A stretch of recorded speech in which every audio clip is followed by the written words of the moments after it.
তখন আমরা দেখতে পাই রাত হয়ে গেছে এবং তানজিরো বাড়ির উদ্দেশ্যে রওনা দিয়েছে। কিন্তু তখনই একটা বৃদ্ধ লোক তানজিরোকে বলে, এই সময় তোমার বাড়ি যাওয়া উচিত নয়, রাক্ষস আসার আগে তোমার ঘরের ভিতর চলে আসা দরকার। তখন তানজিরো ঘরের ভিতর চলে আসে এবং খাবার খেতে থাকে। আর খাবার খেতে খেতে সে ওই বৃদ্ধ লোকটিকে জিজ্ঞেস করে, এই রাক্ষসগুলো আবার কি? তখন ওই বৃদ্ধ লোকটি বলে, রাক্ষস রাতের বেলায় আসে এবং মানুষদেরকে শিকার করে, আর এজন্যই রাত্রে তোমার ঘোরা ঠিক হবে না। তুমি ঘুমিয়ে যাও এবং সকাল হলে তুমি তোমার বাসায় চলে যেও। এখন সকালে তানজিরের বাড়ির উদ্দেশ্যে বের হয়ে পড়ে, কিন্তু যখনই সে বাড়ির কাছে চলে আসে সে রক্তের গন্ধ পেতে থাকে এবং সে দৌড়াতে দৌড়াতে নিজের বাসার কাছে গিয়ে পৌঁছায়। কিন্তু তখনই সে ওখানে পৌঁছে দেখতে পায় তার বাসার সকলেই মারা গিয়েছে। এটি দেখে সে হতভম্ব হয়ে যায় এবং ভাবতে থাকে এটি কে করতে পারে। এর মধ্যেই সে লক্ষ্য করে তার বোন নেজুকো এখনো বেঁচে আছে। তানজিরো তার বোনকে পিঠে নিয়ে হাসপাতালের দিকে দৌড়াতে থাকে। দৌড়াতে দৌড়াতে তানজিরো বেশ ক্লান্ত হয়ে যায় আর ঠান্ডার কারণে তার শ্বাস নেওয়াটাও কষ্ট হয়ে যায়। আর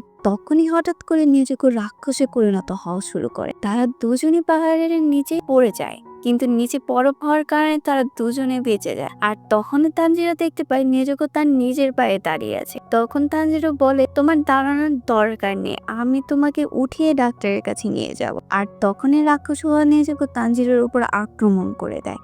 তানজিরো নিজেকে বাঁচানোর জন্য নিজের কাছে থাকা কোড়ালির কাঠটি তার মুখে আটকে দেয়, কিন্তু নেজুকো তানজিরোর উপর এরপরও ভারী হয়ে যাচ্ছিল।